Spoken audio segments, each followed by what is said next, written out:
Bonjour à tous et bienvenue dans Drop Time. Aujourd'hui, je suis en compagnie de Sacha Nasseri. Bonjour. Salut Sacha. Donc toi, tu as un profil plutôt clip, pub Oui, et défilé, mais tu es connu récemment pour avoir fait l'exercice du Vatican et surtout mmh, Emilia Pérez. ouais. Donc tu vas nous raconter ton parcours qui t'a mené jusque-là. Comment tu as découvert du coup le Steadicam? Alors c'est une très longue, histoire, mais on a du temps. Ouais, Je viens d'une famille d'un papa, notamment qui est scénariste, qui est cinéphile et qui m'a fait découvrir le cinéma depuis, ma tendre enfance. ouais, Passionné de cinéma, je pense que je voulais pas, me lancer directement dans le métier. En tout cas, mes parents ne voulaient pas pour moi parce que c'était pour eux un métier précaire ouais, et difficile. Du coup, mon père ne vient pas du tout de la sphère technique, mais plus de la sphère, on dirait, bah, artistique. Mais ouais. j'aime pas dire ça parce que C'est plus en vous écriture du connaisseriez. coup. Ouais, c'est Ouais, ça. Avec des hauts et des bas, tout ce qu'implique le métier. ok, Et pour eux, je pense que c'était pas du tout possible. Et on fait la rencontre à l'époque de Sébastien Comte qui a monté dernièrement Divé Plus avec Linda et Kanamé. ouais, Qui regroupe un peu la diversité dans le milieu du cinéma. Et je rencontre ce mec-là qui sort de l'ESRA. Mon père le rencontre chez nous, fait une interview.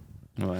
Toi, Et enfin, ouais, je crois que je dois t'es avoir 13 ado? ans. Ah Ouais, oui, je oui, dois ouais. avoir 12 ou 13 ans. Et lui, il arrive avec ses caméras, il interviewe mon père. Ok, Et mon père, à l'issue de l'interview, lui dit écoute, j'ai envie de faire du montage, j'aimerais apprendre à faire du montage. Est-ce que tu sais faire du montage? ouais, Je lui dis oui.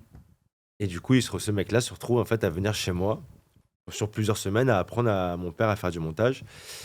Ils deviennent amis, ouais. ils montent une boîte ensemble et commencent à faire du clip tous les deux. Et c'est à ce moment-là que je me retrouve avec ce Sébastien-là, qui vient chez moi tous les jours, qui a un ordinateur chez moi, Ouais. qui fait du montage tous les jours chez moi, qui a des caméras dans tous les sens, des câbles et tout. Et moi, à 12 ans, 13 ans, à squatter avec lui, quoi. Et du coup, à lui poser un milliard de questions, à lui dire comment on fait comme ci, comment on fait ça, comment on monte ça, comment on utilise cette caméra. Mmh. C'était le début du numérique, donc tout était un peu tout nouveau. Et ce mec-là me ramène sur plein de tournages, un peu comme son petit frère. OK. Il devient mon mentor, quoi. Ouais. Lui décide d'acheter un Steadicam, OK. les premiers Steadicam français, Aigle, Ah oui. et ils font leurs aventures avec mon père de court-métrage. Et lui, il avait acheté son premier Steadicam avec leur caméra, là, les Panasonic P2 avec le kit 1035 OK. pour rendre l'image un peu cinéma. Et il ramène ça en tournage. Je dis putain, c'est quoi ce truc-là? Il me fait essayer et je me rappelle à l'époque, j'avais pas du tout kiffé. Je dis c'est trop lourd, Mmh. moi j'en ferai jamais. Ouais. Et des années plus tard, dans mon parcours, bah, du coup, en fait, en traînant avec ce mec-là, en fait, dès 15-16 ans, je me dis j'ai envie de faire du ciné, en fait, j'ai envie de devenir réalisateur, j'ai envie de cadrer, j'ai envie de faire du Mmh. montage. Je m'inscris à l'issue de mon bac, je m'inscris à l'ESRA et je pars en Angleterre et je me dis bon, je vais tenter ma chance en Angleterre. Faut que je fasse une grande école anglaise et patati Ouais. patata, sans me rendre compte que ça coûte une tonne Ouais. à l'année. Je crois à l'époque c'était autour de 25 000 pounds à l'année Ouais. par an. Je reste là-bas 6 mois et je tente les concours d'entrée pour entrer à la London Film School. Entre-temps, je passe les examens pour entrer à l'ESRA. Ouais. Je suis refusé à l'ESRA, mais je suis au repêchage. Et à London Film School, à l'issue de l'été, refusé aussi. Et j'avais refusé l'ESRA entre-temps parce qu'on me demandait un acompte. Donc j'ai dit, bon, moi, de toute façon, je serai un grand réalisateur anglais. Et je me retrouve Ouais. en septembre sans rien. Ouais. Et je parle avec ce Seb-là et mon père qui me disent, écoute, tu devrais peut-être trouver un peu un petit métier technique, du montage, ou je sais pas, mais tu veux faire de la réal. La réal, c'est un métier dur. Ouais. Et je pense qu'il faut que tu aies quelque chose de technique à côté Mmh. pour que tu puisses gagner ta croûte et Mmh. pouvoir prendre du plaisir dans la réal. C'est Ouais. vrai qu'à ce moment-là, moi, je me retrouvais à faire des montages d'instit, à réaliser des petits clips. Et mon père rentre de tournage, il rencontre Karim Boukerch en OK. tournage. OK. Je crois que je devais avoir 18 ans, 17 ou 18 ans. Et il me dit, putain, j'ai rencontré un mec là, il fait du steadicam. Je savais pas c'était quoi, mais apparemment il bosse, ça se passe bien. Ouais. Il adore. Et à l'issue de ce tournage, il arrive à choper son numéro de téléphone. J'appelle Karim pour le rencontrer et Ouais. passer une journée avec lui ou une après-midi avec lui. Et je me retrouve avec Karim en tournage qui me fait essayer la machine. Ouais. Je crois qu'on est parti, on était au studio Canal. Il filmait peut-être les Guignols à l'époque ou peut-être, je sais pas, j'arrive plus à me souvenir. Mais il me fait essayer la machine encore. Avec un 5D avec des gueuses, il y en avait pour 6 kilos, je crois. Et OK. pour avoir essayé la config, je me disais à l'époque, ah, c'est pas pour moi, c'est trop lourd. Jamais je ferais ça, c'est impossible. OK. Mais je persiste. Moi, je me rentraîne avec leur petit aigle qu'ils avaient acheté, Ouais. qui était une machine très compliquée à opérer. Ouais. Donc, je me retrouve à équilibrer le stead avec. Mais je savais pas comment équilibrer le stead. Ce stead, déjà à l'époque, il était mal foutu parce que tu pouvais pas bouger le gimbal et tu avais deux papillons en haut et en bas et tu pouvais en fait bouger que la colonne du haut et la colonne du bas Ah ouais. et t'équilibrais ton stead comme ça. Ok. Tout en sans, tu sais, je te parle pas de tous les problèmes d'axe parce que tu as vraiment un réel problème pour réaligner le haut de la caméra, le haut du stead et le bas du stead. Ok. Et je m'entraîne avec, j'essaie de l'équilibrer, tant bien que mal, à mettre des petites, j'avais des canettes de coca, plein de trucs que je prenais dans mon frigo, des poids, des poids de muscles que je mettais avec des tendeurs sur mon 5D pour essayer de l'équilibrer. Et je rendais tout le monde ouf chez WAM. Je faisais un making-of chez moi tout le temps, quoi. Ouais. Dès qu'il se passait un truc, je suivais les gens, quoi. Et on dit, mais arrête de me filmer comme ça avec ta caméra là, j'en peux plus. Et arrive le moment, du coup, je fais ma formation. Mais je me trouve à magouiller en fait un truc pour cette formation-là, parce que j'apprends que l'AFDAS finance les formations. Et moi, n'étant pas intermittent du spectacle, du coup, j'essaie de me débrouiller, de trouver un intermittent du spectacle qui accepte de me filer ses heures, Ouais. ou en tout cas qui accepte de faire tous les papiers pour faire la formation. Et moi, je vais à sa place à la formation et je me Ouais. fais passer pour lui. Ok. Du Déjà coup, la démarche. Mais de toute façon, en fait, ouais, la démarche, ouais, déjà, elle était hyper magouilleuse. Ouais. Et, comme tout ce qui se passera après un peu. Et mais parce que pas de thunes, donc je Ouais, dois bah trouver ouais. des moyens de faire ma formation. J'avais envie de faire ma formation, donc je me retrouve à cette formation avec Noël Véry. Donc, Ouais. tout le monde saura de quelle formation je parle, donc forcément. Noël Véry, icône du Steadicam, grand monsieur du Steadicam Ouais. français, qui est, je sais pas si tu vois qui c'est, qui est Oui. un des pionniers du Steadicam en Ouais, France, avec Jacques Monge. Avec Jacques, ouais. Ouais. Mais qui a une manière très particulière de steadicamer, si je puis dire. Il cadre avec qu'une main. Toutes ses configs, c'est que de la bidouille, de la reconstruction. Il a fait son Steadicam. Il a récupéré un Steadicam 2 qu'il a réadapté en Steadicam 3. C'était un bricoleur, le mec. Ouais, Il ouais. avait un atelier à arts et métiers. Et il passait son temps, en fait, que à bricoler des trucs. Et on fait Ok. cette formation-là. Et pendant 3-4 jours, en fait, il m'appelle tous Angelo. Et du coup, le mec, il m'avait passé ses heures et c'était un machinot, un pote à mon père qui s'appelait Angelo, Shinozi. Ouais. Donc t'as usurpé son identité Complètement pendant une 4-5 semaine. jours. Mais j'avais 18 ou 19 ans. Ouais. Je me retrouve qu'avec des mecs qui ont la vingtaine, trentaine, qui soit sont cadreurs, soit qui ont des notions de Steadicam. Mais moi, Ouais. je suis un peu un petit con qui arrive, je peux passer un Angelo, j'ose pas dire les choses, Ouais. hyper timide. Et au bout de 4-5 jours, je dis à Noël, je dis, mais en fait, faut que je te parle, je m'appelle Sacha. J'ai pris l'identité de quelqu'un d'autre pour faire la formation. Et il dit, mais t'es con, quoi, pourquoi tu me l'as pas dit avant? Moi, je m'en fous de ces conneries. Je dis, bah, ok, d'accord.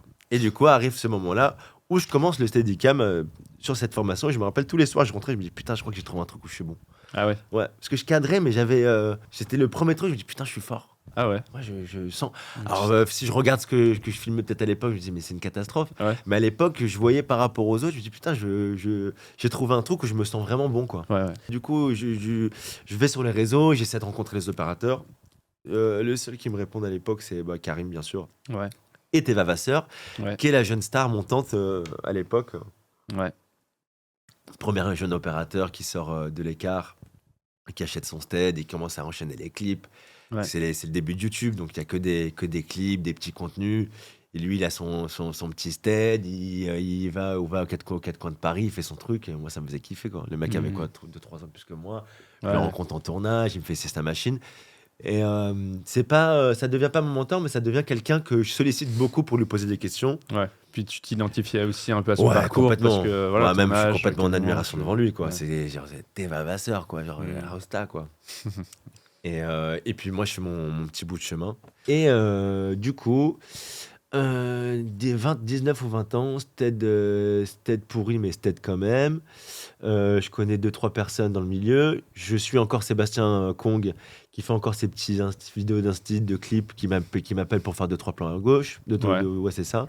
Au stade, du coup. Au stead, ouais. Donc Je ça te fais fait la main. je fais des mariages. Ouais. Je bouffe un peu partout pour progresser au stead et commencer à prendre un peu des sous. Ce qui m'intéresse à l'époque, c'était surtout la pratique. Je voulais pratiquer tout le temps, quoi, Ouais. et devenir bon. Ouais. Et je rencontre un mec en tournage qui s'appelle David Moraman, qui lui aussi se retrouve à commencer sa carrière de chef-op, qui a acheté une Red Epic une raid Epic en Allemagne avec des optiques CP2. On se rencontre sur un court métrage qui dure toute la nuit. Ouais. Je crois on se rencontre l'après-midi, on commence à 18h et on termine à 8h du matin. Ok. Et il prend mon numéro de téléphone et là il commence à m'appeler. Il m'appelle 3 jours après pour faire un clip pour, je crois à l'époque c'était pour Willy Le Barge avec Gizmo. Et je commence du coup à faire des aventures de clips, de courts-métrages. On part en Espagne. Je tourne à H24 avec lui parce que l'idée pour lui c'était de se faire une team, Ouais. de se faire un crew et de commencer à faire des projets, quoi. Lui, il avait Ok. envie de devenir chef-op. Et je suis sur toutes ces aventures pendant 1 an et demi, 2 ans, 1 an et demi. Entre-temps, moi, je suis toujours en contact avec Teva, avec Ouais. Brice aussi, qui me file un peu des petits plans à droite à gauche. Ouais. Et j'ai jamais dire les petites miettes de pain. Mais bon, là, c'était l'opportunité en or pour te faire un max de projets. Bah complètement, ouais, ouais. Et Ouais. puis c'était un peu le début des réseaux sociaux, de Facebook, Instagram n'était pas encore là. Donc c'était un peu le début où en tout cas pour moi, je me suis dit bon, comment je peux commencer à me faire connaître et Ouais. avoir une communauté. Et bah du coup, bah, j'ai commencé à poster mes trucs, quoi. Ouais, ouais. Et à avoir une vraie possibilité. Je pense que ma chance, c'est en se connaissant ce mec-là qui avait une vraie exigence sur les tournages et sur les projets qu'il me ramenait. Et surtout, une réelle diversité dans tout ce qu'il faisait. Ça veut dire que ça partait du clip, mais à la fiction, au long métrage. Tout était fauché, bien sûr, mais il y Ouais. avait une vraie envie de vas-y, on y va, on va faire les trucs, quoi. Ouais. Et on devient une vraie team, on tourne tout le temps ensemble, quoi. Et tout ça me permet en fait d'avoir une bande démo hyper diversifiée. Au bout de 2 ans, je commence à avoir un truc assez propre en vrai, tu Ouais. vois, parce que c'était un chef-op qui me donnait l'opportunité vraiment de répéter mes prises. Ouais. Donc du coup, moi, j'étais rentré dans le truc à me, à me faire ma bande démo sur tous les projets qu'on faisait. C'est-à-dire que j'imaginais un plan et en fait, dès qu'on tournait, je dis putain, j'aimerais bien se faire ce plan-là. Et je dis bah, peut-être qu'on devrait faire ça, ça. Ah ouais, c'est pas mal. Mais en fait, ce plan-là, c'était un truc que je voulais faire depuis longtemps et je le Ouais. proposais. Et je demandais au moins 1, 2, 3, 4, 5 prises. Et je crois que je leur prenais la tête. Je dis oh, une dernière pour l'avoir la Ouais. plus parfaite possible, quoi. Ouais. Et Ah, ça, c'est voilà, royal, hein. et puis ça s'est amorcé comme ça. Lui, Ouais. il s'est barré en Inde faire un long métrage, je l'ai pas suivi. Ok. Et je me retrouve à Paris avec une bande démo. Facebook, ça faisait un moment que ça marchait. Je commençais à avoir des gens qui me suivaient, qui me demandaient qui me donnaient des propositions de taf. Ouais. Et c'est à ce moment-là que je rencontre d'autres opérateurs de ma génération, entre guillemets, mais un peu plus vieux, où je rencontre les Thomas Burgess, Ouais. qui est à peu près de la même génération. Je sais pas, peut-être un peu plus vieux. Je parle dans le métier, mais pas au niveau de l'âge. Rémi Kilicini, ça faisait quelques années qu'il faisait du stead. Ouais. Donc, tous les petits trucs que moi je voulais faire, on m'appelait, ouais, est-ce que t'es dispo? Je dis, ouais, j'ai trop envie de faire ce projet. Et puis dernièrement, on me dit, non, mais on a pris un autre mec. Je dis, vous êtes parti avec qui? Rémi Kilicini. Je dis, putain, mais c'est qui ce mec? Donc, je regarde son travail, je dis, putain, mais il est trop fort. Ouais. Je vois je commence à découvrir le travail de Guillaume aussi, Guillaume Ouais. Kilicini. Ouais. Alors, j'étais en admiration totale devant ce mec qui avait une technique pour moi, mais incroyable. Je dis, mais comment il arrive à faire du stead comme ça, le mec? C'est propre, c'est carré, c'est clinique, ça débulle pas. Parce que vous avez pas connu ce problème-là de débulage. Tournage, combien de fois, moi, au début, comme me disait Sacha, attends, on l'a refait pour ta bulle, attends, Ouais. Sacha, ta bulle. Ouais. Parce qu'il y a pendant un moment, quoi. Donc, faire du steadicam, ce qui m'a pris du temps, c'est que je pense que ça m'a pris 1 an ou 2 ans déjà d'avoir un bagage assez costaud Ouais. pour pouvoir être à l'aise avec la machine et proposer des choses. Tu vois. Ça a toujours été mon problème, je pense, depuis le début, c'est que je proposais des choses que je savais pas faire. Ouais. Je pense que c'était une force parce que ça m'a permis de progresser, mais ça m'a mis dans la merde sur tellement de projets. Ouais. Et du coup, je suis un peu sollicité sur Facebook pour commencer à faire du clip. Et je rencontre beaucoup de clippers, dont Nicolas Noël, avec qui je bosse pendant des années. Et de fil en aiguille, je commence à me faire mon réseau de clippers en clippers, qui me ramène sur des petits projets de pub, Ouais. qui me ramène sur d'autres projets, et qui fait grossir un peu le truc. Et au bout de 4-5 ans, je pense avoir un petit truc, quoi. J'ai un petit carnet d'adresses qui me permet Ouais. de travailler assez régulièrement. Et c'est à ce moment-là que je rencontre toute l'équipe de Dissidence Production, Ok. qui eux sortent d'école, ils font plein de projets, et puis on se lie d'amitié, et puis bon, on a commencé et gravi les échelons ensemble, et je les ai suivis. Et en fait, je reste le petit jeune qui est là et qui fait des trucs cool, Ouais. mais c'est pas lui qu'on va appeler pour faire du lourd, mais s'il y a des petits trucs à faire, Ouais. ou si personne est dispo, bah il y a Sacha qui passe. C'est comme ça que je le vois, moi, à ce moment-là, parce que Mais du coup, Dissidence, ça a été un tournant après pour toi Dissidence, pour moi, oui, parce que c'est une réelle. Font partie vraiment des boîtes, petites boîtes, Ouais. avec qui on a vraiment grandi ensemble. Il y a Ouais. une réelle amitié qui s'est installée. Et ça part du petit clip où fauché jusqu'à des énormes clips où on arrive à faire du Relais, où on arrive à aller choper du Rammstein dernièrement, parce que Ouais. c'est des mecs plein d'ambition. Ouais. Donc depuis, ouais, tu bosses toujours avec eux aujourd'hui. Ouais, C'est c'est la devenu famille. régulier. C'est la Ouais. famille. Et donc juste pour revenir un peu avant, donc tu avais ton Aigle, mais est-ce que tu es passé à une autre config Bah, c'était le grand truc, c'est que j'avais envie d'acheter un Stead, mais pas de thune. Du coup, magouille. Ouais. Voilà. Allez, deuxième magouille, Les c'est parti. les bons plans, quoi. Ouais. Sacha, les bons plans. J'apprends qu'il y a il y a un moyen d'avoir un crédit à la banque si tu as une attestation de l'école, ça veut dire de la fac, Ouais. qui te dit que tu es étudiant en cinéma ou autre chose. Et du coup, je vais à la banque, je dis, bon, écoutez, je suis étudiant en cinéma, voici le papier de la fac. Mm. Moi, j'ai besoin de matos à m'acheter pour mon école. Et du coup, je fais un crédit étudiant à taux zéro. Ok. Et j'avais économisé 4-5 000 euros. Et j'emprunte de l'argent à un pote. Et je dis, bon, vas-y, je fais le grand pas. Je monte ma boîte, je viens avec l'apport et j'achète mon gros stead. Et on verra, quoi. Parce qu'en fait, Ouais. j'étais pas sûr du tout d'assumer les coûts d'un crédit. Et voilà. Mm. Et je pense que c'est ce qui a lancé le truc. Parce que du coup, en ayant une nouvelle machine, ça m'a permis vraiment de vraiment progresser, de plus avoir Ouais. toutes les problématiques que j'avais avec mon Ton ancien Aigle, stead, ouais. quoi. Et t'es parti sur quelle config alors? Bah, tout comme Teva. Tout- Genre, ouais, non, mais c'est vrai, là, c'est la vérité, tu vois. Ouais. C'est pas un mensonge. Ouais. Parce Tu que vois ce Teva, qui c'était marche, et quelqu'un puis- que je pense que je suivais beaucoup. Je lui parlais beaucoup au téléphone, je lui posais beaucoup de questions. Ouais. C'est vrai qu'il était vachement cool avec moi, il était vachement accueillant à m'expliquer beaucoup de choses, tu vois. Mm. Et comme c'était un mec qui avait pas le même âge que moi, mais qui était un petit peu plus vieux que moi, mais qui était aussi jeune que moi, en vrai, tu vois. Et Mm. que je voyais qu'il marchait, il avait sa boîte de log, il avait son stead et tout. Bah, je dis, bon, bah, si je lui posais des questions sur le stead, je dis, est-ce que tu penses que c'est cool ça? Il me dit, ah, moi j'adore ce stead. J'ai complètement en admiration sur le Ouais. truc. Artemis Ouais. avait sorti une gamme de Steadicam. Ouais. Donc j'essaie ça aussi. J'essaie le rig et puis je tombe amoureux du rig. rig, Et le pro, je ne l'ai pas testé, mais je savais que c'était béton. Ouais. Et j'achète mon stead. Enfin, mon crédit m'achète mon stead plutôt. Ouais. Et voilà, et puis je suis parti, quoi. Et t'as fait une autre formation, workshop ou pas après? Bah après, du coup, je me dis, vas-y, je vais faire step by step parce que directement après avoir acheté les stages, je me dis, je vais faire ma formation, mais pas de thune. Donc, magouille. Non, je rigole. J'ai appelé Gareth. Je m'appelle Du coup, Andy. pas moyen de magouiller avec cette formation-là.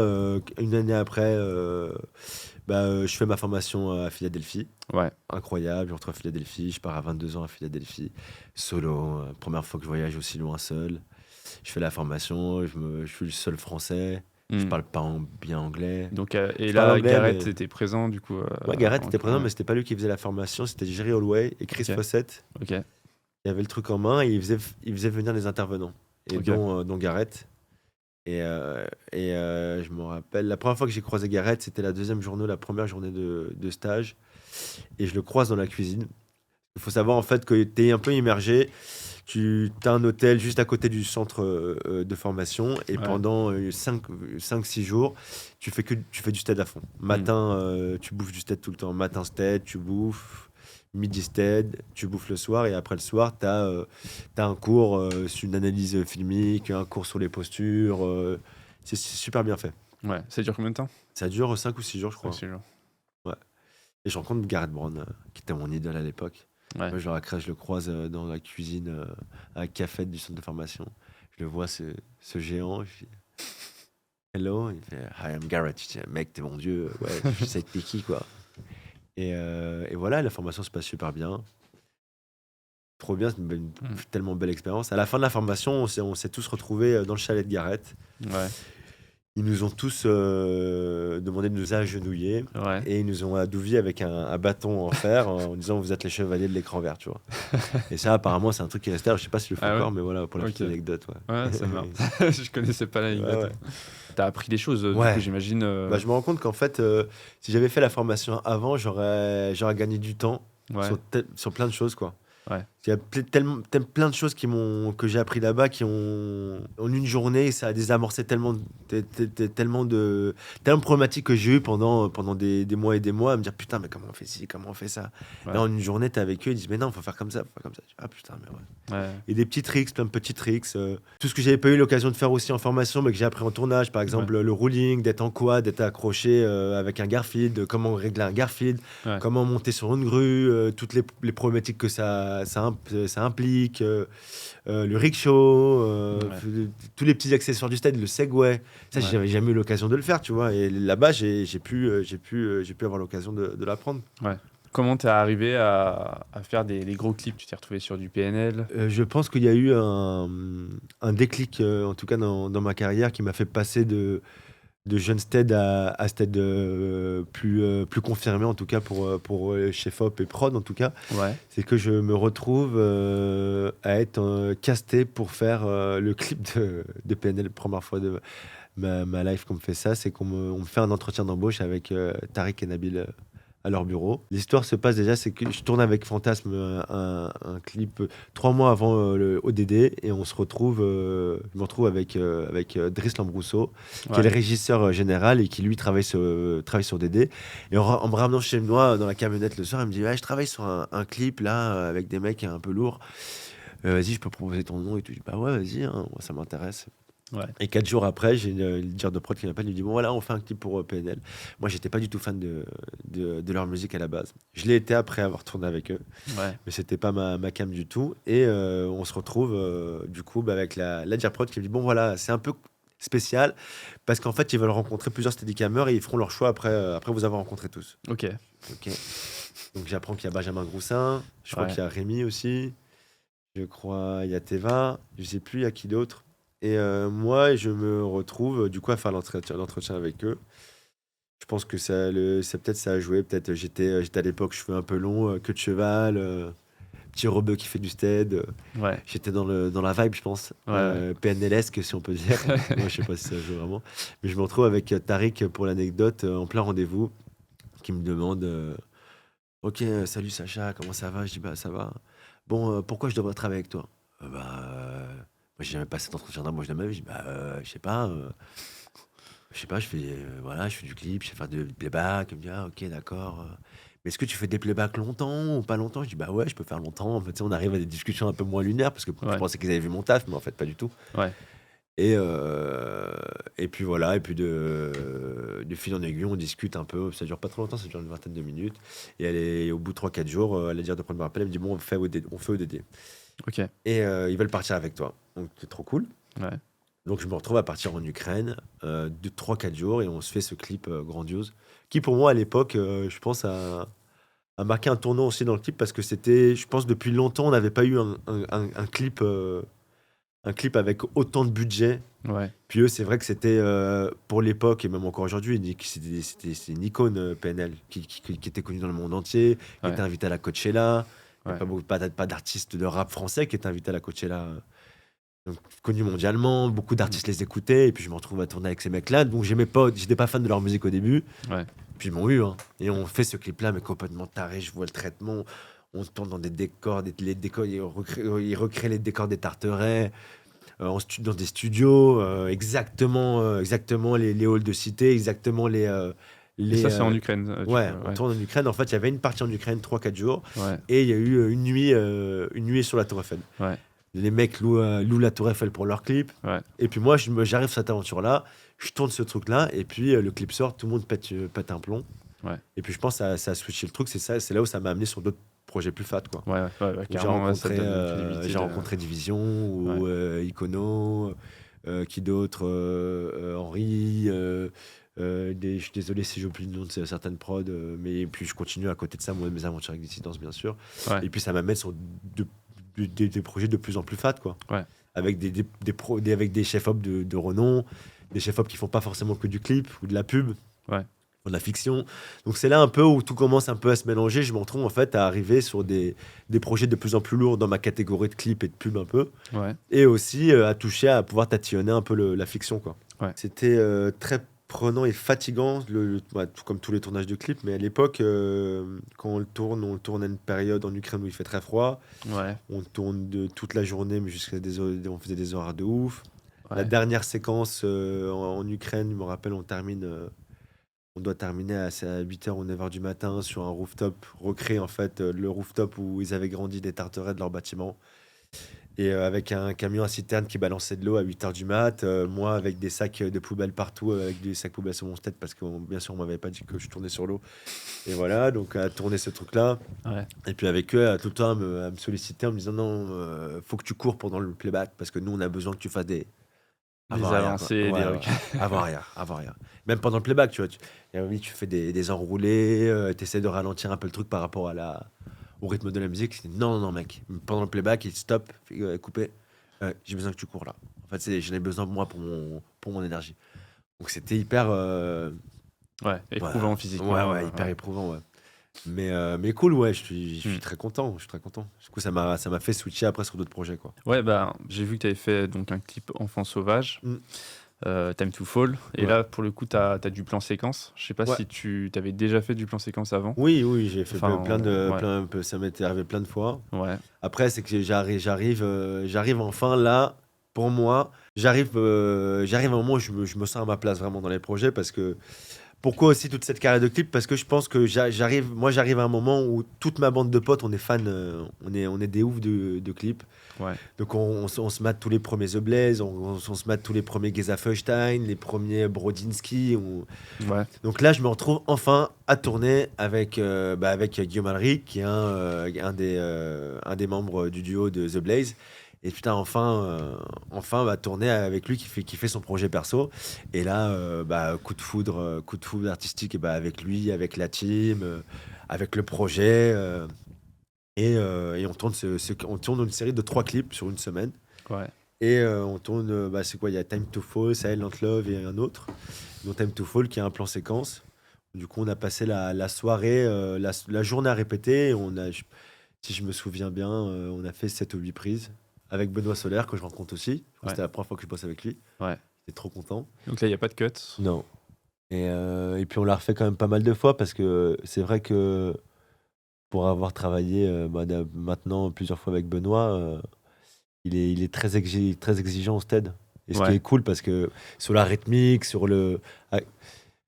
à quel moment je dois accélérer mon mouvement, à quel moment je dois m'arrêter, parce que tout ça, je pense, doit être en corrélation avec la musique. Bah ouais, t'as la musique et puis Ouais. le déplacement des Complètement. comédiens. C'était pas qu'une choré, tu vois. C'est pas qu'un plan séquence, on suit des personnages et il y a juste une choré au niveau de la mise en scène. Il fallait que ça colle aussi au niveau de la musique. Ouais, c'est ça, dans le rythme. Ouais. J'étais en kiff, quoi. Mhm. C'est pour moi une chance d'être là, quoi. Enfin, Ouais. je dis, enfin, je me retrouve sur les projets, et puis s'enchaîne après Rosalia, tout ce genre Ouais. de projets-là, où je me dis, bon, trop bien, je me retrouve en fait à travailler avec les boîtes de production que je suivais depuis un moment, Ouais. et qui me ramènent en fait sur les projets que j'ai envie de faire. Ok. Et puis à côté de ça, je me retrouve à toujours travailler sur des projets artistiques, parce que c'est, comme je te disais la dernière fois, c'était hyper important pour moi de créer mon ADN au stead. Mm. Et pour ça, pour moi, j'avais besoin d'avoir des projets qui me laissaient une liberté artistique. En tout cas, sur des propositions de mouvement, Ouais. des trucs, des projets qui m'attiraient aussi artistiquement parlant, que ça soit peut-être des projets de court-métrage, mais qui soient uniquement visuels ou conceptuels, Ouais. qui me touchaient, ou au niveau du scénario, tu vois. Et du coup, je pense que tous ces petits projets-là, où je prenais pas de thunes, mais j'en avais toujours, je m'imposais d'en avoir un tous les mois, c'est ces petits projets-là qui m'ont permis en fait de grandir et d'avoir, je pense, un book intéressant et de toucher ce genre de projet-là, quoi. Ouais. Et donc en parallèle des clips, tu as fait aussi du défilé, du show. Ça, c'est quelque chose que tu as. Du coup, bah oui, là, ce parcours-là de clip m'amène du coup à me rapprocher de la pub Ouais. et du coup à rentrer dans le monde de la pub et des projets plus conséquents. Ouais. Et du coup, ça soit dans la mode, en beauté, dans le street, dans le streetwear, tellement de trucs dans le luxe. Et Ouais. je me retrouve à travailler avec une réalisatrice, grâce à Teva encore, avec Nathalie Canguilhem. Ok. Pendant le confinement, on se retrouve à partir 2 semaines en Islande. Ouais. Parce qu'à cette période-là, en période de confinement, tous les shows, il n'y avait plus de shows en fait. Toutes les grandes maisons en fait faisaient des films de leur côté et ils faisaient des shows privés qui rebalançaient sur Internet. Donc nous, le concept de Saint-Laurent, c'était de partir en Islande Mm. et de tourner, en fait, de shooter un show en Islande dans plusieurs locations Ouais. avec 15-20 mannequins. Et c'était trop cool. Et je fais la connaissance du coup de Khalid Motaseb qui après me ramène sur le Rammstein, moi Ouais. avec Dissidence aussi. Ouais. Et du coup, ce projet-là me ramène sur l'exorcisme du Vatican Ok. avec Russell Crowe. Ok. Donc là, Donc je me Rammstein, retrouve à- déjà, c'était une expérience de fou Bah ouais, quand c'était même fat, sur ouais. Adieu. Là. Ouais. C'était, je crois que c'est le clip, j'aime pas dire j'aime pas dire chaotique, mais c'était une chorégraphie bordélique et magnifique en même temps. On tournait des trucs de fou, mais c'était huge, quoi. Mais c'était huge et bordel. Le dernier jour, on se retrouve à avoir 3 sets. Un set où t'as les Rammstein qui sautent sur des trampots avec Johan Leclerc qui les filme à la fantôme, qui font des trucs un peu à la Matrix avec des guns. Deuxième set, on a des caissons de cryogénisation avec des mannequins dedans qui représentent les Rammstein, les doublures des Rammstein qui se font brûler Ouais. en SFX en vrai. Et troisième set avec 150 figurants avec un cube brutaliste tout en béton et 150 figurants à poil avec de l'argile sur eux. Et c'est les bas-fonds de l'enfer et les Rammstein qui sont là derrière à l'intérieur de la cage et qui font leur playback, tu vois. Tout ça en un jour. Mec, c'était. Ouais. C'était Tu rentres chez toi à l'hôtel le soir, tu te dis, oh, putain, il s'est passé quoi aujourd'hui là? Ah non, mais ouais, non, mais c'était trop bien quelque part aussi parce que Ouais. c'était légendaire. Ouais. De toute façon, c'est Dissidence. Dissidence font que des projets comme ça qui Ouais. marquent. Ouais. Et voilà, bah, du coup, après ce projet-là, quelques mois après, il y a Khalid qui m'appelle. Il me dit ouais, j'ai un film à 38 millions. Je fais ma troisième fiction. Budget 38 millions de dollars. On a Russell Crowe en acteur principal. Est-ce que tu veux venir faire le film avec moi en cam B et au Steadicam? Je dis bah ouais, mais grave en fait. Je dis c'est où le tournage? Il dit on part en Ouais. Irlande 2 ou 3 mois. Ouais. Et du coup, je pars faire l'aventure avec eux et je fais mon. C'était pas ma première fiction, mais c'était le premier projet où je me retrouve à cadrer en cam B et au Steadicam. Et du coup, à réapprendre aussi à mon métier parce que je pense que j'avais pas vraiment de notion, même si j'avais fait de la fiction un peu, j'avais pas les outils pour Ouais. travailler en fiction vraiment. Ouais. J'avais fait de la dolly, j'avais fait de l'épaule, mais en fait, savoir travailler avec un acteur vraiment et travailler avec un acteur aussi de renom comme lui, c'est-à-dire que quelqu'un à qui tu peux pas demander de le faire 1000 fois, Ouais. c'est vraiment une autre manière de travailler, tu vois. Tu dois en Ouais. fait exercer ton truc sans vraiment le déranger dans sa performance, Ouais. mais aussi créer un lien avec lui. Hmm. Parce que toi, tu es vraiment, je pense, entre le chef-op et le réal, et tu es un peu le lien en fait en tant que cadreur entre lui. Ce que veut le réal, ce que veut le chef-op, et t'essayes en fait avec tout le monde de créer ce qu'ils veulent en te rajoutant un peu ta patte, quoi. Ouais. Donc c'est compliqué. Ouais. C'est une place auquel t'es pas forcément habitué. Bah non, mais ouais. surtout t'es face à Russell Crowe qui est un mec comme ça, qui te parle en anglais, mais Ouais. un anglais à l'australienne. Donc Ouais. je comprends rien de ce qu'il me dit à chaque fois. Je lui dis, est-ce que tu peux répéter? Et je sentais que je le saoulais à chaque fois. Et ce mec-là qui est imposant, quoi. Je me retrouve, je dis, putain, je tourne avec Russell Crowe, quoi. C'est Ouais. un truc de ouf. Ouais. Donc t'es intimidé un peu, tu vois, de lui demander est-ce que tu peux te mettre là, est-ce que tu vois. Et ça se fait pas vraiment. T'as des doublures, donc en fait je rapprends tellement de choses sur ce film-là. Ouais. Je fais plein d'erreurs, forcément, tu vois. Hmm. Il y a beaucoup de stats du coup dans ce film ou... Ouais, il y a beaucoup de Ouais. stead, beaucoup de stead, beaucoup de stead et de dolly, pas beaucoup d'épaules. Ouais. C'est pas un film d'épaule, c'est un film vraiment de dolly, de stead. Ouais. De grue. Et voilà. Ok. Du coup, je sors de l'exercice Vatican, je continue mes tournages et je fais la rencontre du coup de Paul Guillaume. Ouais. On se retrouve sur 2-3 projets avec Paul. Et Paul, je crois à l'époque, est déjà sur le projet. C'est dans les starting blocks. Il prépare Emilia Pérez. Ça doit se tourner au Mexique, je crois. Il avait Ouais. déjà tourné un film avec lui et une série. Ouais. Et l'idée ne se présente même pas. Il ne me parle même pas du projet en vrai. Je pense qu'à un moment donné, on a fait 1 ou 2 projets après celui-ci. On a le projet ne se tourne plus au Mexique, il décide de tourner en France. Et c'est à ce moment-là qu'il me propose le projet. Ok. Et évidemment, je dis oui. Ouais. Sauf qu'on arrive à une période de l'année où en fin d'année où je dois rencontrer Jacques, mais on n'arrive pas. Et en fin d'année, au bout de 2-3 semaines, on n'arrive pas à se caler. Paul me dit bah, écoute, je pense qu'ils vont partir avec quelqu'un d'autre. Là, je disais comme ça. Ouais. Je dis putain, mais genre, on me laissera jamais ma chance, quoi. Genre, on va toujours me catégoriser dans un truc. Là, c'est pour moi. Ouais. La chance pour moi de vraiment prouver que je peux travailler vraiment avec un vrai réalisateur, enfin, Ouais, faire sur une de la vraie fiction, fiction, quoi, tu vois. ouais. C'est mon rêve aussi, quoi. Ouais, Parce que j'ai pas fait ce métier-là pour faire des clips et de la pub, tu vois. J'ai fait ce métier-là pour faire du cinéma. C'est le ouais. cinéma, le vrai truc. Et je reparle avec Paul et j'en parle avec ma femme et ma femme me dit pourquoi tu lui envoies pas un message? Je dis mais non, mais tu sais pas comment ça se passe, tu peux pas envoyer un message à Fab comme ça en lui disant que tu vas faire le projet. Il m'a dit que c'était mort. Il me dit mais qu'est-ce que t'as à perdre? Envoie-lui un message. Je lui envoie un message. Je dis bon Paul, franchement j'ai envie de faire le projet. Trouve-moi un créneau pour rencontrer Jacques et je viens, je lui parle et voilà au moins j'aurais tenté le truc, Ouais, au j'aurais moins tenté t'aurais le tout pour le essayé. tout. Ouais. Et il me dit: «Bon, c'est pas dit que ça va le faire, mais je te tiens au courant». Et 3 jours après, il me dit: «Bon, écoute, il a décidé de vous rencontrer tous les 2». J'ai rencontré aussi Thomas Burgess Ok. et je crois la chance, qui a fait que j'ai le projet, c'est que je crois que je rencontre, Jacques, avant Thomas, je crois. Ok. Et je pense par chance, c'est ça qui m'a permis d'avoir le projet, je Le pense, truc, tu vois? ouais. Ouais. Comment t'appréhendais le projet Bah, j'appréhendais le projet de toute façon, moi, je suis tellement à 200 dans les projets. Ouais. Quand j'aime quelque chose, et je pense que c'est quelque chose qui a pu me porter préjudice, c'est que je peux avoir tendance à donner mon avis en fait, tu vois. Je me retrouve avec Jacques, je connais pas Jacques Audiard quoi. Mm. Je me retrouve en set à parler de, il dit ouais je veux ça et tout, et je me retrouve à lui faire des propositions. Tu veux dire ah ouais ok c'est cool, faisons ça, mais je dis moi j'ai une idée, j'aimerais te proposer ça. En fait je commence à faire mon truc à moi, Ouais. un truc qui est apprécié par certains metteurs en scène et chef-op, mais qui est potentiellement pas apprécié par d'autres, tu vois. Ouais. Mais moi, c'est comme ça que moi, j'entreprends mon métier, je l'entreprends. C'est une entreprise commune et tout le monde doit donner son grain de sel pour faire quelque chose, tu vois. Ouais. Je pense que si j'étais là, c'est qu'il y avait une raison aussi. Mm. Donc, on commence on va faire ce tournage-là, et puis avec Jacques, il dit, ouais, je veux ça, et puis moi, ramener mon grain de sel. Paul qui me dit, ouais, c'est cool, non, c'est moins cool, attends, vas-y, Sacha, non, reviens un peu, là, tu te lâches un peu trop, tu vois. Ouais.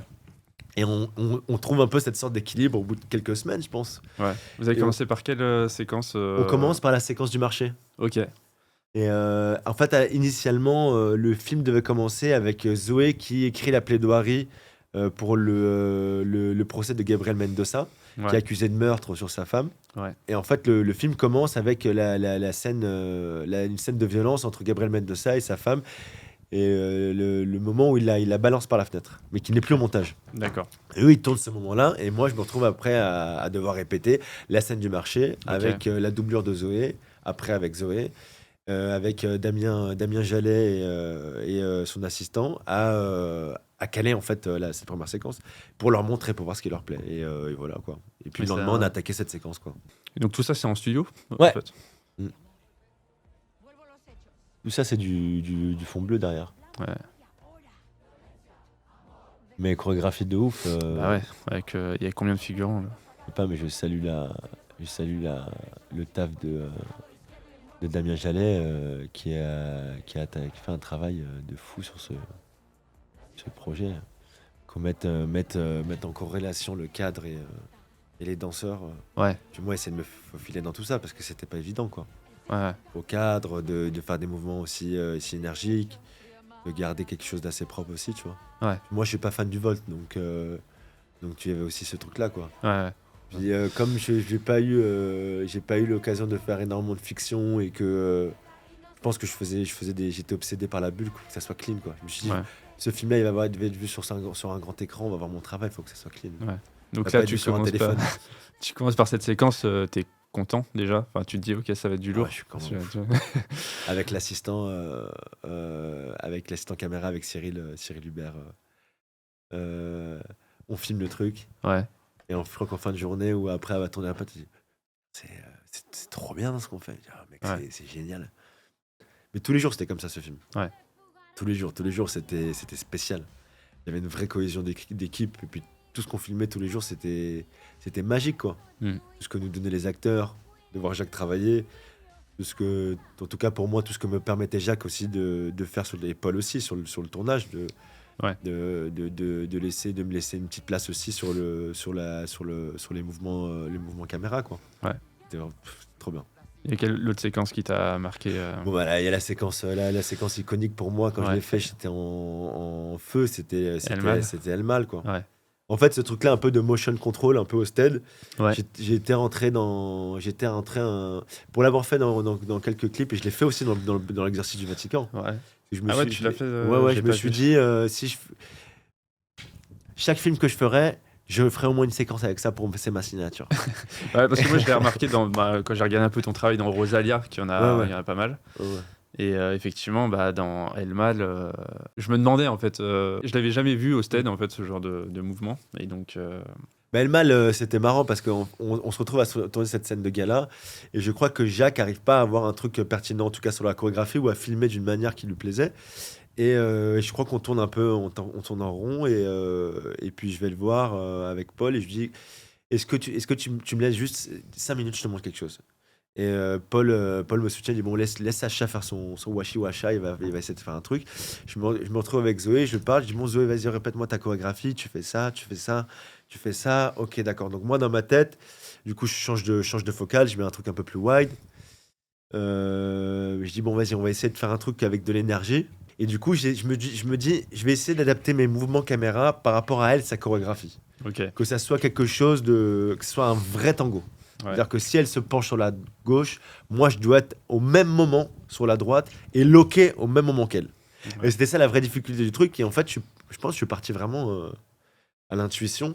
Et après, on l'a répété 2, 3 fois. Et en fait, je dis, bon, vas-y, c'est bon, je suis prêt, on y va. Prends la prise, et elle fait je sais pas si tu l'as, mais elle fait son truc Ouais, comme ça. ouais, si, je l'ai, on peut Et le on mettre. répète et on fait ce truc-là. Ouais, Et pour moi, et après, du coup, c'était parti. Je crois qu'on a. Ouais. ouais, c'est.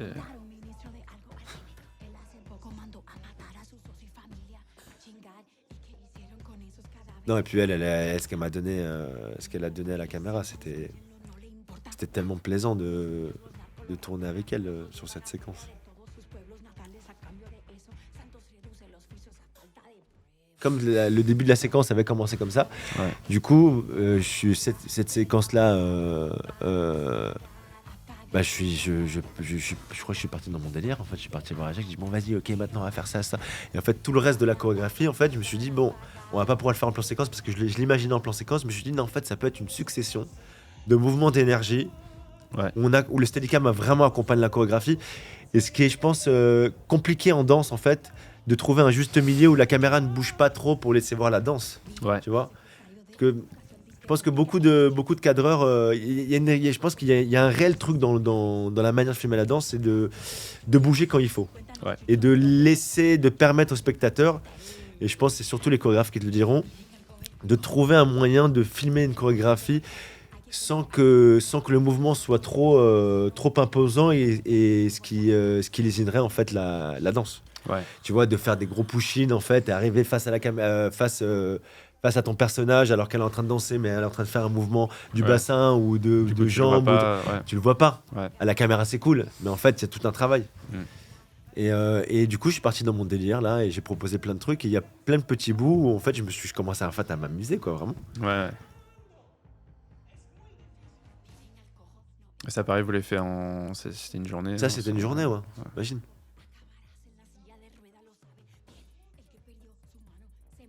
Ouais, là, c'est ultra motion control, quoi. Ouais. Et ça, comment tu fais, en fait Je suis entraîné plein de fois, mais en tournage, quoi. Ouais. Plus jamais chez moi, mais en tournage. Mais en amont, déjà, du coup, tu t'étais dit, je veux faire ce genre de mouvement. Je pense que tout mon background de clip aussi, Ouais. parce que il y a eu plusieurs périodes de clips. Il y avait une grosse période où c'était les playbacks, où on s'amusait avec le stead, on faisait des trucs un peu de fou, là où nous on n'avait pas l'alien à l'époque, on faisait tourner le stead sur soi. Donc en fait, je pense que ça m'a appris vraiment à avoir une vraie dextérité avec le sled, quoi. Ouais. Et du Ouais. coup, à travailler mes locks, tu vois. Mhm. Et voilà. Ok. Si tu veux dire le plan le plus difficile que tu aies fait dans ta carrière, ce serait quoi? Ah, il y en a un, on se retrouve sur un film de Cyril Boulanoir, une sorte de court-métrage moyen qui tend vers un long. Et bon, projet fou encore.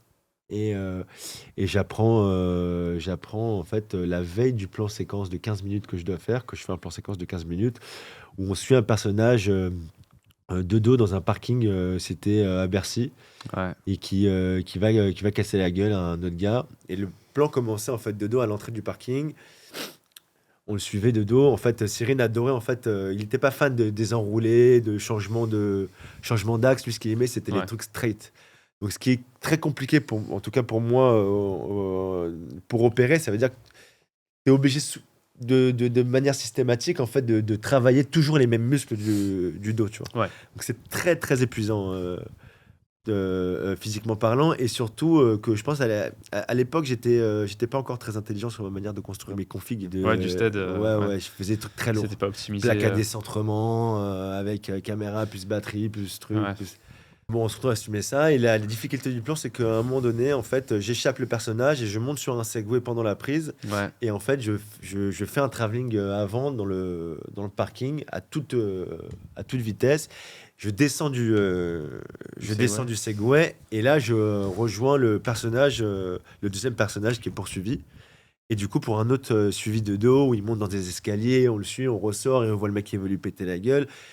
Et jusqu'à la fin où il se retourne et l'autre l'a rattrapé, il lui donne un coup de pied-biche dans sa gueule.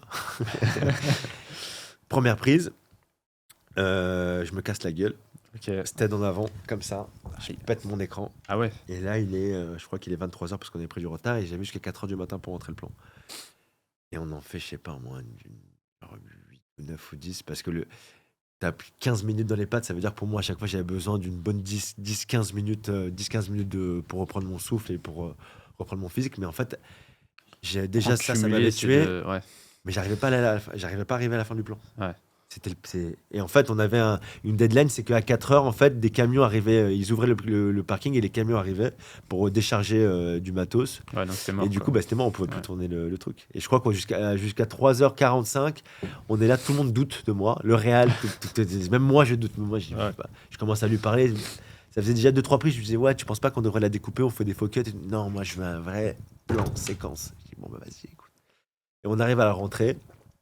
Tu vois, à presque 4h du matin, genre dernière prise. Allez, c'est la dernière, on peut pas en avoir plus. Ok. Et j'arrive à aller jusqu'au bout. Je me rappelle, à la fin de la prise, je suis comme ça, mais genre, je crois que je suis tout tordu comme ça, tellement j'ai mal.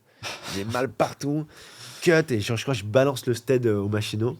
On hurle tout sur le plateau. Ouais. Et voilà, pour cette petite aventure, ouais. Pour faire un point un peu sur ces 10-15 premières années de stead qui t'ont amené jusqu'à ta première vraie fiction dont qui a eu On va du dire succès. 13 ans de stead. Comment tu vois tes 13 prochaines années? Comment t'aimerais, vers quoi t'aimerais tendre? Je sais pas trop, je me pose beaucoup la question. Je pense que je suis pas, pour être un insatisfait chronique, je pense que je suis pas arrivé là où j'ai envie d'être. Je dis souvent en rigolant que je m'arrêterai le jour où je tournerai avec Denis Villeneuve, parce que t'es tellement une icône pour moi pendant des années. Tu vois, c'est sur ce genre de projet, pour moi, j'aurais tendance de tourner avec des réals. Surtout que, là, je vais jamais pouvoir terminer une phrase, mais surtout que ça se bouscule dans ma tête, mais de tourner avec Paul et Jacques, d'avoir fait Emilia Pérez, ça m'a permis de comprendre que c'était vraiment les types de projets que je voulais faire. Ça veut dire des projets audacieux, mais c'est des projets sur un sur 100, ça arrive quasiment jamais, mais c'est ce genre de projet-là que je veux faire, moi. Et comme tous, je pense, j'ai pas d'envie d'aller sur de la fiction pour faire de la fiction. Ça m'intéresse pas. J'ai envie d'aller sur de la fiction pour aller sur des belles aventures artistiques et humaines. En tout cas, ma vision, c'est je veux faire un film que j'aurais envie d'aller voir au cinéma, ou en tout cas, je prendrais du plaisir à aller voir au cinéma. Ouais. Donc c'est pour ça, je suis pas pressé, même si je pense que il y a peut-être des moments où je suis un peu frustré. J'aimerais faire plus de fiction, mais je pense que l'un dans l'autre, si j'en suis arrivé là à faire tellement de projets un peu hybrides dans tous les sens, et on arrive à faire de la fiction là où moi j'aurais pas pu avoir accès à la fiction de par mon Oui, c'est parcours, ton tu vois. parcours qui t'a permis d'atteindre ça. Mais surtout d'atteindre en fait à un moment de nulle part en fait des deux gros projets comme ça, c'est nulle part. Ouais. Et j'ai pas fait 10 longs avant pour en arriver là. Ouais. Bah j'ai envie d'arriver à faire ce genre de projet là, tu vois, des projets avec de l'ambition qui racontent des vraies histoires. Et en tout cas, peut-être qu'à un moment donné, je sais pas si je continuerai les steads, mais peut-être que je partirai, en tout cas, forcément sur un truc artistique. J'ai besoin toujours d'être stimulé, de découvrir des choses. Si je vois que je tourne en rond là, comme là, j'ai l'impression que je tourne pas en rond, c'est cool, mais après Emilia Pérez, là, j'attends de rebasculer sur une autre aventure aussi kiffante, quoi. Ouais. Bah, je te le souhaite. Bah, après, c'est une très bonne carte de visite, hein, quand Bah, même. ouais, Donc, ouais, bon, bah écoute, on va passer au petit jeu Drop Time. Je sais pas ouais. si t'as vu sur les Ouais, autres j'avais épisodes, vu hein. celui de Karim. Ouais. Allez. Donc c'est parti pour le timer. Alors, regular ou goofy? Régular. High mode ou low mode? High mode des fois, low mode des fois. En fait, il y a des jours Ok. avec ou sans. Avec ou sans volt? 600 volts. Config lourde ou légère? Avant lourde, maintenant légère. Clip ou long métrage? Long métrage. Pluie ou vent? Qu'un des deux. Si tu devais choisir. Pluie, mais c'est horrible quoi. Tournage de moins ou plus d'une semaine? Ça dépend les moments dans l'année. L'impasse ou les affranchis? Ah, mais là, tu me mets une colle. Non, non, il n'y a pas de. C'est de Bible, hein, mais bon. Ouais, ouais.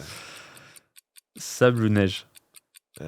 Sable, Volt ou wave, si tu devais choisir un des deux? volt, Montée ou descente d'escalier? montée. Ah non, descente, ouais, descente. Décor naturel ou en studio? Les deux aussi, ça dépend encore du projet. Ouais. Ok, ça roule. C'est quoi les autres trucs là? Je suis curieux. Non, bah là, je t'ai tout Ah ouais dit, hein. Ouais. Avant de terminer, est-ce que tu peux donner un conseil à un opérateur qui débute? Donc, tu as dit un petit peu sur le Volt avant. Je pense que la clé, c'est le kiff. Ouais. Il faut kiffer faire ce qu'on fait et il faut s'intéresser. Il faut. Mais je pense que pour toute entreprise, si quand tu commences, tu fais les choses pas pour la bonne raison, et Ouais. si une raison qui est comme une autre, mais de faire ce métier-là pour de l'argent, faire ce métier-là parce qu'ils pensent qu'il y a du travail, voilà, c'est pas une bonne raison. Je pense que le kiff est la clé.